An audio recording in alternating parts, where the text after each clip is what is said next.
Good morning, all of you. Today we will do lecture number 4 of magnetic properties of transition metal complexes. The topic is orbital contribution to magnetic moment. देखिए magnetic moment के बारे में पहले दूसरे lecture में काफ़ी बातचीत हो चुकी है ऑलरेडी बच्चों। वहाँ पे हमने spin magnetic moment, orbital magnetic moment, उनका कंट्रीब्यूशन, उनके फॉर्मूलाज, ठीक है, और उनका सम करके जिस तरह से कैलकुलेशन होती थी वो सब देख चुके हैं हम।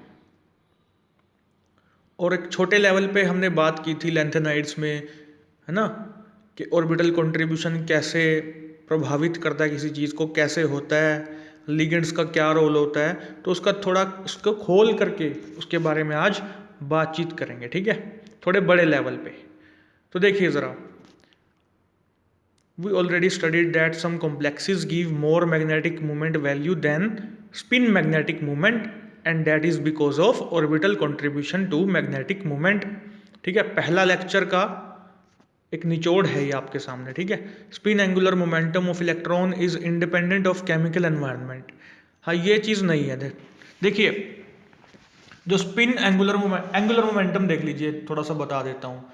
देखिए एक लीनियर मोमेंटम तो आप लोगों ने पढ़ा होगा, जब कोई चीज़ सीधी चलती है लाइन में, है ना, तो उसके पास मास इनटू वेलोसिटी होगी, तो ठीक है मोमेंटम होगा। लेकिन एंगुलर मोमेंटम क्या होगा? जब कोई चीज़ घूमेगी, रोटेट करेगी, और आपको पता है इलेक्ट्रॉन तो घूमता है, स्पिन करता है, ठीक है, अपनी धुरी पर भी घूमता है, और आपको ये भी पता है कि ऑर्बिटल में भी घूमता है। सो स्पिन एंगुलर मोमेंटम तो उसके स्पिन करने से जो बनेगा, ठीक है, और ये केमिकल एनवायरनमेंट पर डिपेंड नहीं करेगा। यानी कि केमिकल बॉन्डिंग जो लिगेंड के साथ मेटल कॉम्प्लेक्स बनाने लग रहा है, उससे कोई फर्क पड़ने वाला नहीं है स्पिन एंगुलर मोमेंटम पर, बट ऑर्बिटल एंगुलर मोमेंटम पर इसका फर्क पड़ता है। वो केमिकल एनवायरनमेंट पर डिपेंड करता है। उसकी क्वेंचिंग हो सकती है, कम हो सकती है, ज़्यादा हो सकती है, पूरी भी हो सकती है, जिसको बोलते हैं हम फुल्ली क्वेंच्ड या बोलते हैं पार्शली क्वेंच्ड। क्वेंच्ड का मतलब भी मैं आपको पहले लेक्चर में बता चुका हूँ, ठीक है। तो जितना भी यहाँ पर आपको दिखाई दे रहा है सबकी बात हो चुकी है। आगे देखिए क्वेंचिंग के बारे में थोड़ा डिटेल में देखते हैं। The quenching of magnetic movement can be explained bye crystal field theory of bonding in transition metal complexes, ठीक है। और एक चीज़ पहले और देख लेते हैं। ये देखिए स्पिन ऑफ इलेक्ट्रॉन की बात करी थी ना मैंने अभी थोड़ी देर पहले, तो आप देखिए लेफ्ट साइड वाली फिगर में इलेक्ट्रॉन जो है ऑर्बिटल में क्या कर रहा है? स्पिन लिख भी रखा है, spinning electrons. Electrons are spinning creating an electric current and hence a magnetic field.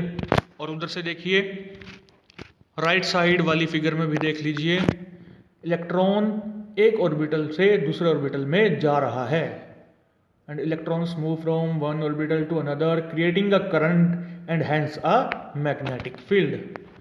अब इसको दोबारा देख लेते हैं। क्वेंचिंग वाली बात हमने कर ली। Transition metal ion has 5 3d orbitals which are degenerate. आपको पता है अगर केवल मेटल आयन की बात करें, उसके आसपास लिगेंड नहीं है, तो क्या होगा? उसके 3d ऑर्बिटल्स है ना जो 5, वो 5 के 5 एनर्जी में बराबर होंगे, जिसको बोलते हैं degeneracy. An electron will possess, ये लाइन बहुत इंपॉर्टेंट है, ध्यान से देखिएगा। An electron will possess angular momentum along a given axis if it is possible to transform its orbital by rotation around this axis into another orbital which is equivalent to it in shape, size and energy. ध्यान से सुनिएगा, एक orbital जिसमें एक electron है, वो orbital दूसरे orbital में ट्रांसफॉर्म हो सकता है। एक ऑर्बिटल दूसरे ऑर्बिटल में ट्रांसफॉर्म हो सकता है, but that should satisfy conditions. क्या है? दोनों की शेप, दोनों का साइज, दोनों की एनर्जी बराबर होनी चाहिए, ठीक है, तब एक ऑर्बिटल दूसरे में कन्वर्ट होगा। एक और बात आएगी अभी थोड़ी देर में बताता हूँ, ठीक है। एक तरह से कंडीशंस अभी आने वाली हैं, उनके बारे में भी फिर से दोबारा बात करेंगे। कुछ कंडीशंस आपको दिखाई दी, मैंने बताई, ठीक है। आप इसका दूसरा मतलब ये निकाल सकते हैं, एक इलेक्ट्रॉन को अगर एक ऑर्बिटल छोड़कर दूसरे ऑर्बिटल में जाना है, तो दोनों की क्या चीज़ें सेम होनी चाहिए? शेप, साइज एंड एनर्जी, ठीक है। To generate the orbital magnetic moment The electrons should go around the nucleus through these orbitals as it is equivalent to current flowing, so it produces magnetic field. मतलब जो electron छोड़कर एक orbital दूसरे में जाएगा तो ये जो प्रोसेस है कहाँ होगी, न्यूक्लियस के अराउंड ही तो होगी, वहीं पे तो ऑर्बिटल प्रेजेंट है भाई, वहीं पे तो इलेक्ट्रॉन प्रेजेंट है, ठीक है, तो कोई समस्या नहीं है इसमें। और जब वो जाएगा तो एक तरह से करंट प्रोड्यूस होगा, करंट प्रोड्यूस होगा तो मैग्नेटिक इफेक्ट होगा, ठीक है। आप इसमें राइट साइड वाली फिगर में देखिए ना, एक इलेक्ट्रॉन ऑर्बिटल से दूसरे ऑर्बिटल में लोब में जा रहा है तो क्या हो रहा है, करंट प्रोड्यूस होगा, मैग्नेटिक इफेक्ट होगा। अब बात करते हैं वही कंडीशंस की जो मैंने अभी अभी बात भी की थी। ऑर्बिटल्स शुड बी डिजेनरेट, ये किस लिए हैं कंडीशंस, ऑर्बिटल मोमेंटम के लिए, ठीक है। ऑर्बिटल्स की एनर्जी सेम होना चाहिए, इसलिए उनको बोला है degenerate. Orbitals should be similar in size and shape, बात कर चुके हैं। Orbitals should not have electrons of identical spin. अब देखिए इसमें क्या है, एक ऑर्बिटल से इलेक्ट्रॉन दूसरे ऑर्बिटल में जा रहा है, दोनों का साइज सेम है, दोनों की शेप सेम है, दोनों की एनर्जी सेम है, लेकिन अगर दोनों में एक एक इलेक्ट्रॉन है ना बच्चों, और वो सेम स्पिन का होगा अगर, तो फिर ये तीसरी कंडीशन वायलेट हो जाएगी, भंग हो जाएगी, यानी कि फिर ऑर्बिटल कंट्रीब्यूशन नहीं हो पाएगा, ऑर्बिटल ट्रांसफॉर्मेशन नहीं हो पाएगा, इलेक्ट्रॉन एक ऑर्बिटल से दूसरे ऑर्बिटल में नहीं जा पाएगा, ठीक है। ध्यान से सुन लो दोबारा से तीसरे नंबर वाला पॉइंट, एक ऑर्बिटल शेप, साइज और एनर्जी में दूसरे के बराबर है ना, बट ट्रांसफॉर्मेशन तभी पॉसिबल है अगर दोनों में जो अगर इलेक्ट्रॉन प्रेजेंट है एक एक, तो वो अलग अलग स्पिन का, यानी कि एक अगर क्लॉकवाइज है और दूसरे में अगर एंटी क्लॉकवाइज है तो ही ट्रांसफॉर्मेशन होगा, अदरवाइज नहीं होगा,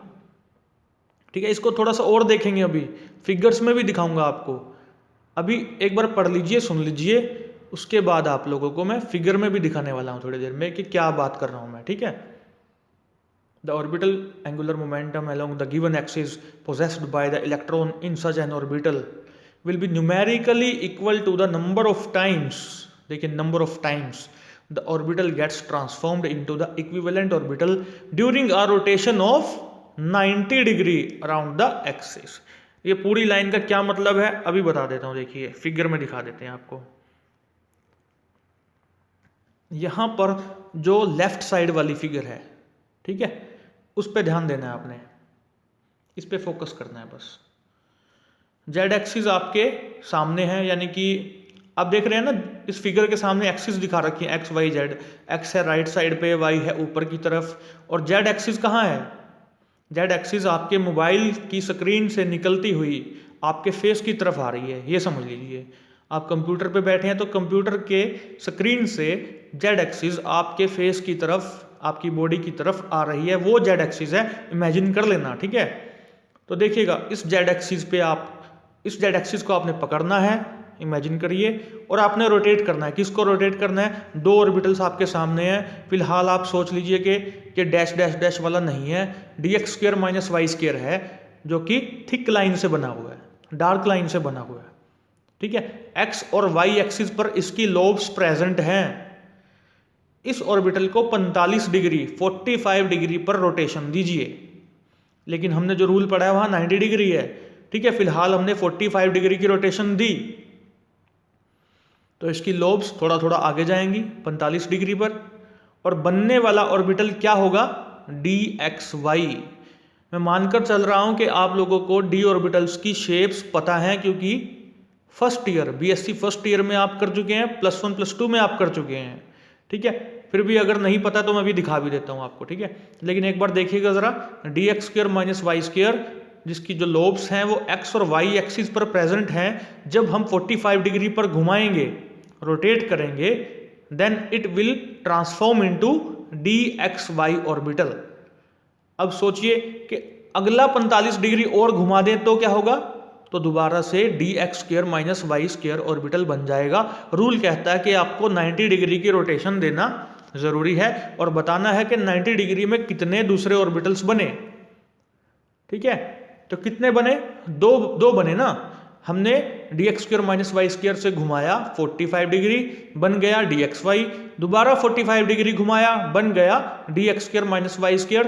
तो 2 बार ऑर्बिटल्स बने तो हमें क्या करना है, मोमेंटम की, एंगुलर मोमेंटम की जो वैल्यू आ रही थी h/2 उसको मल्टीप्लाई कर देना है कितने से, 2 से, क्योंकि 2 बार ऑर्बिटल बना। ठीक है, जो अगले वाली फिगर है ना, मिडल फिगर, इसमें वो 90 डिग्री कंप्लीट कर दिया इन्होंने, लेकिन पहली फिगर में ही आप सोचिएगा कि 45 घुमाया फिर 45 घुमाया तो ज़्यादा अच्छे से समझ आ जाएगा। और सेकंड वाली फिगर में क्या कर रखा है, पहली फिगर को थोड़ा उसका जो है उसको देखने का जो नजरिया है वो बदल डाला, जेड एक्सिस ऊपर कर डाली उन्होंने। ठीक है, ये शायद आप क्लियर ना हो पाए, इसलिए आप पहले वाली में ही सोच लेना कि 45 और घुमाएंगे तो क्या होगा, घुमाएंगे तो आपको पता है dx² - y² दोबारा बन जाएगा। उन्होंने दिखा भी रखा है सेकंड फिगर में, डैश वाली से एरो कहाँ जा रही है, थिक वाली लोब्स की तरफ, है ना। इसका मतलब दोबारा से dx² - y² बन गया। आपको मैंने कहा था कि मैं लोब्स दिखा देता हूँ डी ऑर्बिटल्स की कैसे कैसे अरेंज्ड होती हैं। देखिए ज़रा, 3dxy ऑर्बिटल सबसे पहले लेफ्ट साइड पर, ये कहाँ प्रेजेंट है, एक्स और वाई एक्सिस के बीच, जेड एक्सिस इज परपेंडिकुलर। अगला देखिए डी वाई जेड, वाई और जेड एक्सिस के बीच है, कौन सी एक्सिस परपेंडिकुलर होगी, एक्स। एक्स जेड ऑर्बिटल देखिए डी एक्स जेड, एक्स और जेड एक्सिस के बीच में प्रेजेंट है, या ये कह लीजिए एक्स जेड प्लेन में प्रेजेंट है। कौन सी एक्सिस परपेंडिकुलर है, वाई एक्सिस परपेंडिकुलर है। 3dx² - y² ऑर्बिटल देख लीजिए, एक्स और वाई एक्सिस पर प्रेजेंट है, जेड एक्सिस इज परपेंडिकुलर। और 3dz² सबसे अलग होगा। ठीक है, जेड एक्सिस पर इसकी एक लोब प्रेजेंट है और साथ में एक रिंग दिखाई दे रहा है आपको। ऑलरेडी करवा चुका हूं ये, लेकिन फिर भी आपकी रिवीजन करा डाली। ठीक है, चलिए वापस चलते हैं। यहां तक हमने कर लिया, if orbital degeneracy is lost during chemical bonding then orbital contribution to the magnetic moment is partially और कंप्लीटली क्वेंच्ड। ठीक है, इसका मतलब क्या है कि जैसे ही ट्रांसफॉर्मेशन होने लगा, या ये लगा लीजिए कि जब लिगेंड्स पास में आ जाते हैं ना मेटल के, तो ऑर्बिटल डिजेनरेसी लॉस हो जाती है। ये भी आपको थोड़ा और डिटेल में बताऊंगा अभी थोड़ी देर में। ऑर्बिटल डिजेनरेसी अगर लॉस्ट हो जाए तो क्या होगा, तो ऑर्बिटल कंट्रीब्यूशन क्वेंच्ड हो जाएगा। इसके बारे में डिटेल में थोड़ी देर में करने वाले हैं। चलिए पहले एग्जाम्पल देखिएगा। Consider a free metal ion in which all orbitals are degenerate. मैंने बताया था आपको कि अगर मेटल आयन के आसपास लिगेंड्स नहीं है तो वो क्या होगा, अकेला होगा मेटल आयन, और उसके जो डी ऑर्बिटल्स हैं वो कैसे होंगे, डीजेनरेट होंगे, बराबर एनर्जी के होंगे। अब देखिए उसमें जो dx² - y² ऑर्बिटल होगा ना, that will contribute to orbital angular momentum, उसका कंट्रीब्यूशन होगा। और कितना होगा, 2 टाइम्स बोला था ना, 2 units of h/2 along z axis because the rotation of dx² - y² orbital by 45 degree around z axis will transform it into equivalent dxy orbital. और दोबारा 45 डिग्री के रोटेशन देंगे तो फिर से dx² - y² बन जाएगा। ठीक है, इसी तरह से हम dyz और dzx के लिए भी निकाल सकते हैं। और उन केस में देखिए कंट्रीब्यूशन क्या आएगा, केवल h/2 आएगा। यहां पे 2 टाइम्स मल्टीप्लाई क्यों नहीं हुआ, चलिए देख लेते हैं। एक बार दोबारा दिखा देता हूं आपको कि dx² - y² थिक लाइन वाला, थिक बाउंड्री वाला था, उसको 45 डिग्री पर घुमाया तो dxy बन गया। दोबारा 45 डिग्री रोटेट करेंगे तो dx² - y² बन गया। 2 टाइम्स मल्टीप्लाई इसलिए कर रहे हैं क्योंकि 2 ऑर्बिटल में ट्रांसफॉर्मेशन हो सकता है। ठीक है, अच्छा ये साथ में देखिएगा एक चीज और, ये जो dz² बना हुआ है ना राइट साइड पे आपके सामने, इसमें आप जितना मर्जी रोटेट कर लीजिए 90 डिग्री, वैसे रूल तो 90 डिग्री का है ना, तो 90 डिग्री करके देखिएगा, कुछ होने वाला नहीं है। इसकी फिगर, इसकी जो सिमेट्री है किसी से मैच ही नहीं करती। एनर्जी भले ही मैच कर जाए, साइज शेप कहाँ मैच कर रहा है किसी ऑर्बिटल के साथ। तो यहाँ तो ऑर्बिटल कंट्रीब्यूशन हमेशा 0 रहने वाला है। ठीक है, हम आगे चलते हैं। dxy की बात अभी हमने कर ली है, dx² - y² के साथ हम देखते हैं इन दोनों को। ध्यान से देखिएगा लेफ्ट साइड वाली फिगर, ये है ऑर्बिटल dxz, यानी कि x और z एक्सिस के बीच में प्रेजेंट हैं लोब्स, यानी कि xz प्लेन में प्रेजेंट हैं lobes of D orbital. y axis perpendicular है। अब आपने करना क्या है, z एक्सिस को पकड़ के इस ऑर्बिटल को घुमा देना है। ठीक है, ऑर्बिटल को रोटेट करना है अराउंड जेड एक्सिस। तो बनने वाली चीज़ क्या होगी, राइट साइड वाली फिगर देखिए, डी वाई जेड बन जाएगा। आप करके देख लीजिएगा, कोई मॉडल बना के देखना हो घर पे वो बना के देख लीजिएगा, ठीक है। क्योंकि देखिए होगा क्या, जब जेड एक्सिस के अराउंड आप 90 डिग्री रोटेट करेंगे तो जो लोब्स है ना, जो एक्स और जेड एक्सिस के मध्य में थी, वो घूम करके कहाँ आ जाएंगी, डी वाई जेड के सेंटर्स में, क्रॉस नहीं करेंगी एक्सिस को, एक्सिस के बीच में रहेंगी, ठीक है। इसलिए तो डी वाई जेड है ये। तो 90 डिग्री घुमा दिया। अब डी वाई जेड को घुमा के देख लीजिए 90 डिग्री, तो बनने वाला ऑर्बिटल कौन सा होगा, ट्रांसफॉर्मेशन किस में हो जाएगा, डी एक्स जेड में हो जाएगा। डी एक्स जेड का ट्रांसफॉर्मेशन डी वाई जेड में हो जाएगा अगर हम 90 डिग्री घुमा दें, और उल्टा हो जाएगा, 90 डिग्री और घुमा दीजिए, डी वाई जेड को क्या बन जाएगा, डी एक्स जेड बन जाएगा। यानी कि 90 डिग्री घुमाने पर केवल एक ऑर्बिटल हमें मिलेगा, एक ही ऑर्बिटल में ट्रांसफॉर्मेशन होगा। तो इसलिए हमने ऊपर मल्टीप्लाई किया था 1 से, ठीक है। D x square minus y square में कितने से किया था, 2 से, h/2 पाई को। यहाँ पे h/2 पाई को केवल 1 से मल्टीप्लाई करना होगा, डी एक्स जेड के केस में भी या डी वाई जेड के केस में भी। और इस फिगर को आप यहाँ से भी देख लीजिए, जेड एक्सिस के अराउंड देखिए थिक बाउंड्री वाला जो है ना ऑर्बिटल, अगर वो डी एक्स जेड मान लें और उसको घुमाए 90 डिग्री पर, तो वो डी वाई जेड में कन्वर्ट हो जाएगा। डी वाई जेड को घुमा लो आप, ठीक है, वो 90 डिग्री पे घुमाओगे तो वो डी एक्स जेड में कन्वर्ट हो जाएगा। सिंपल सी बात है। अब मैंने आपको फिगर्स दिखा दिए हैं, ठीक है, चारों फिगर्स हो गई हैं। अब इसकी सेकंड पैराग्राफ पे, D Z square orbital can not be transform, बता दिया था आपको अभी, उसके जैसा कोई है नहीं तो वो ट्रांसफॉर्म तो होगा नहीं, शेप साइज ही नहीं मैच करती। When there is splitting of d orbitals occur due to the formation of octahedral or tetrahedral complex, degeneracy of d orbitals break and hence dx square minus y square orbital cannot be transformed into dxy orbital। इसको भी detail में करने वाले हैं हम, थोड़ा सा चलिए बताता हूँ। देखिए जब स्प्लिटिंग होती है ना डी ऑर्बिटल्स की, स्प्लिटिंग कब होती है, जब मेटल कॉम्प्लेक्स बनाने लगता है, लिगेंड्स उसको अप्रोच करते हैं, ये हम पहले कुछ लेक्चर्स में देख चुके हैं, ठीक है। तो स्प्लिटिंग होती है। अब स्प्लिटिंग भी दिखा देता हूँ आपको, आप ऑलरेडी कर चुके हैं, +1 +2 में कर चुके हैं। ये देखिएगा ज़रा, पहले पांचों ऑर्बिटल्स एक एनर्जी के थे, एक ही लेवल पे थे, लिगेंड्स अप्रोच करते हैं तो स्प्लिटिंग होती है। एक T2G सेट बनता है, एक EG सेट बनता है। T2G सेट में DXY, DYZ और DZX ऑर्बिटल रहते हैं। EG सेट में DZ स्क्वायर और DX square minus y square orbital रहते हैं, जो कि ऊपर की तरफ है, ठीक है। तो अब क्या हुआ, DX square minus y square और DXY की एनर्जी बराबर नहीं रहेगी। DXY तो नीचे की तरफ है, DX square minus y square सबसे ऊपर चला गया, उसकी एनर्जी मैच ही नहीं कर रही DXY के साथ। अब ट्रांसफॉर्मेशन हो ही नहीं सकता, क्योंकि एनर्जी वाली कंडीशन सेटिस्फाई नहीं होगी। समझ रहे हैं ना मेरी बात, ठीक है। DX square minus y square और DZ स्क्वायर की एनर्जी बराबर है इस वक्त, DXY की DYZ और DZX की बराबर है, ठीक है। अब चलते हैं दोबारा ऊपर, दोबारा से वो लाइन देखते हैं। When there is splitting of d orbitals occur due to formation of octahedral or tetrahedral complex, degeneracy of d orbitals break, आपको दिखा दिया, डिजेनरेसी ब्रेक होते हुए दिखा दिया।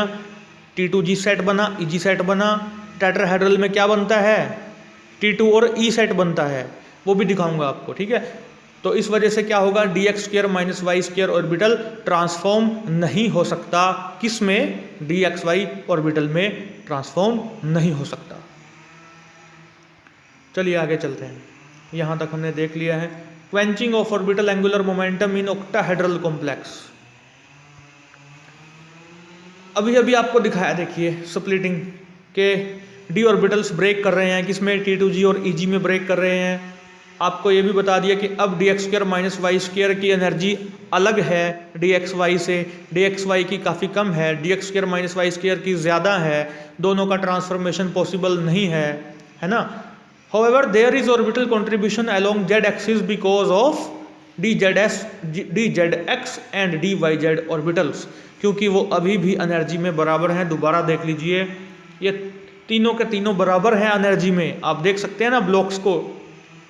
dxy, dyz और dzx तीनों एनर्जी में बराबर हैं, तो dyz और dzx की वजह से अभी भी कंट्रीब्यूशन होगा, ठीक है, इनकी वजह से। आगे देखिए अगली line, if T2G and EG sets are half filled और fully filled rotational transformation will not be possible, thus orbital magnetic moment will be zero. यहाँ पे कंट्रीब्यूशन जीरो हो जाएगा इनका, ठीक है। कैसे, देखिए T2G को देखते हैं, तीनों की एनर्जी बराबर है इसलिए तीनों एक लेवल पे हैं, है ना। अब सोचिए तीनों में एक एक इलेक्ट्रॉन आ जाए, एक एक एक, तीनों में एक एक एक इलेक्ट्रॉन आ गया, या ये मान लीजिए कि तीनों में दो दो इलेक्ट्रॉन आ गए, फुल्ली फिल्ड हो गए।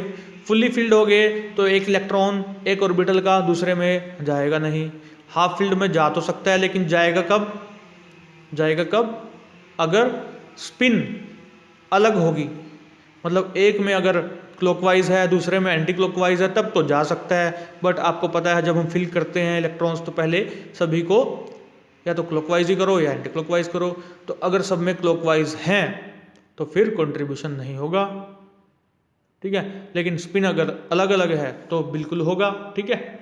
वो अभी और डिटेल में आगे कुछ केसेस भी करेंगे, वहाँ पे और ज़्यादा एक्सप्लेन मैं करूँगा, ठीक है। तो हाफ फील्ड या फुल्ली फील्ड हो जाए तो रोटेशनल ट्रांसफॉर्मेशन नहीं हो सकता, हाँ लेकिन स्पिन अगर बदली हुई हो तो हो सकता है। केसेस देखेंगे थोड़ी देर में।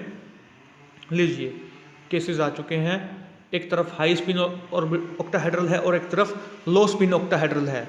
तो सबसे पहले केस देखते हैं D1 कॉन्फ़िगरेशन के लिए, उसमें क्या होगा, T2G में जाएगा ना पहले। देखिए सबसे कम एनर्जी T2G की है तो पहला इलेक्ट्रॉन अगर डालेंगे तो T2G के किसी एक ऑर्बिटल में जाएगा।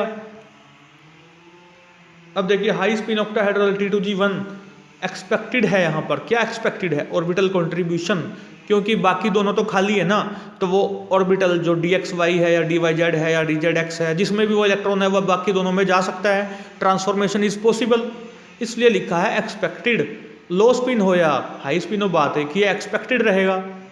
D2 में भी एक्सपेक्टेड रहेगा।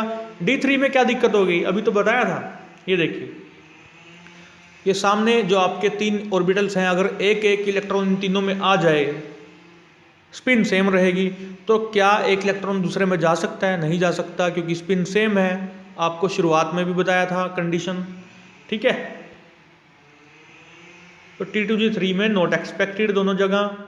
अब EG1 में चला गया तब भी नॉट एक्सपेक्टेड, देखिएगा ना EG1, एक तो dx² - y² है EG में और एक दूसरा ऑर्बिटल कौन सा है, dz² है। दोनों की शेप साइज बराबर नहीं है, एनर्जी भले ही बराबर हो, transformation is not possible. EG2 भी कर लो तब भी कुछ नहीं होने वाला, देख लीजिए नॉट एक्सपेक्टेड आ रहा है, T2G3 EG2 नॉट एक्सपेक्टेड आ रहा है। लेकिन लो स्पिन की तरफ देखिए T2G4 एक्सपेक्टेड आ रहा है, कैसे देख लीजिए, T2G ये रहा, 4 इलेक्ट्रॉन भरिएगा, पहले हर ऑर्बिटल में एक एक एक कर दीजिए, फिर चौथा इलेक्ट्रॉन एंटी क्लॉकवाइज आ जाएगा, किसी भी एक ऑर्बिटल में भर दीजिए, ठीक है। अब ये एंटी क्लॉकवाइज वाला दूसरे ऑर्बिटल्स में जा सकता है विद सेम स्पिन, यानी कि एंटी क्लॉकवाइज स्पिन, और ऐसा पॉसिबल है, सबकी एनर्जी बराबर है, शेप साइज बराबर है, तो इसलिए यहाँ पर ट्रांसफॉर्मेशन इज पॉसिबल, ठीक है। इसी तरह से आप D6 देख लीजिए, उसमें EG2 है, T2G4 है, T2G4 है तो ठीक है, और लो स्पिन में T2G6 हो जाएगा, नॉट एक्सपेक्टेड, क्योंकि सब के सब फिल हो गए नीचे वाले, ठीक है। इसी तरह से D7 एक्सपेक्टेड और एक तरफ नॉट एक्सपेक्टेड, क्योंकि T2G6 में नॉट एक्सपेक्टेड ही रहेगा, EG से कोई लेना देना नहीं हमारा, क्योंकि दोनों ही ऑर्बिटल अलग अलग शेप साइज के होंगे। D8 में T2G6 नॉट एक्सपेक्टेड, इधर भी T2G6 नॉट एक्सपेक्टेड, नीचे भी T2G6, D9 में नॉट एक्सपेक्टेड नॉट एक्सपेक्टेड। आप लोग अपनी कॉपी पे एक बार करके देखिएगा हर केस को, ठीक है, बहुत इंपॉर्टेंट है। आगे देखिए orbital contribution in tetrahedral complexes, आपको इसकी स्प्लिटिंग दिखा देते हैं। ये देखिए D ऑर्बिटल्स टूटते हैं, जब स्प्लिट होते हैं तो नीचे E सेट बनता है, ऊपर T2 सेट बनता है, जो G लगा हुआ है वो गलत है, मैंने फिगर नेट से ली थी, ठीक है। तो इसमें T2G और EG लगा हुआ है, लेकिन आपको पता है कि टेट्राहेड्रल में E होता है नीचे, ऊपर T2 होता है। तो ई में दो आते हैं, d x square minus y square और डी जेड स्क्र, बिल्कुल राइट साइड पे देखिएगा। और ऊपर d x y, d y z, d z x होते हैं, ठीक है, वो तीनों ऊपर हैं। उल्टा होता है ऑक्टाहेड्रल का, और जी लगाते नहीं है। केसेस देख लीजिए। E1 नॉट एक्सपेक्टेड, मैंने कहा ना ई में तो नॉट एक्सपेक्टेड ही रहने वाला है। E2 नॉट एक्सपेक्टेड, T2 1 आ गया, अब एक्सपेक्टेड है, T2 2 एक्सपेक्टेड है, T2 3 नहीं होगा भाई। ये देखिए ना, ऊपर वाले तीनों में एक एक इलेक्ट्रॉन आ गया सेम स्पिन का, तो ट्रांसफॉर्मेशन इज नॉट पॉसिबल क्योंकि स्पिन सेम है, ठीक है। T2 2, T2 3 में नॉट एक्सपेक्टेड देख लिया हमने, T2 4 में एक्सपेक्टेड रहेगा, T2 5 में एक्सपेक्टेड रहेगा। ई में जितना मर्जी भरते जाइए नॉट एक्सपेक्टेड रहने वाला है ना, अगर T2 सेम है। देखिए ना, D5, D6, D7 में T2 3, T2 3, T2 3 not expected रहने वाला है, भले ही ई बढ़ रहा है, E2 से E3, E4 हो रहा है, लेकिन नॉट एक्सपेक्टेड रहने वाला है। D8 और D9 में देखिए T2 4 और T2 5 है तो एक्सपेक्टेड है। D10 में क्या होएगा, T2 भर जाएगा पूरा, नॉट एक्सपेक्टेड हो जाएगा, ठीक है। तो ये केसेस आप ना खुद बना के देखना बच्चों, आप ब्लॉक्स बनाना डी ऑर्बिटल्स के, स्प्लिटिंग करना, फिर उनमें फिल करके देखना। तो यहाँ पे कुछ ज़्यादा बड़ी बात नहीं है, अब सब कुछ हो चुका है हमारा। Tetrahedral complexes with following configuration will have orbital contribution, कौन कौन सी हैं ये आप नीचे केसेस मैंने दे दिए हैं, वही है सेम, ठीक है। और आप करके देखिएगा, अपने हाथ से करके देखिएगा, तभी आएगा आपको। और एक लास्ट चीज़ है, when there is spin orbital coupling, तो फॉर्मूला क्या होता है म्यू का, मैग्नेटिक मोमेंट इफेक्टिव का, तो वो होता है mu naught 1 minus alpha lambda by delta. Mu naught क्या है, स्पिन ओनली मैग्नेटिक मूवमेंट है, अल्फा कांस्टेंट है, that is refer to the total number of electrons, positive for d configuration with n number of electrons है ना, तो less than 5 होगा तो positive लेना है, ग्रेटर देन 5 होगा तो नेगेटिव लेना है। बस ये फॉर्मूला याद रख लीजिएगा। डेल्टा को क्या बोलते हैं यहाँ, difference in energy level between ground state and higher state. तो उम्मीद करता हूँ आपको सब कुछ समझ में आ गया होगा। आज कोई चीज़ रह गई होगी तो कमेंट्स में बता देना, कुछ समझ ना आए, ठीक है। Thank you very much for listening me.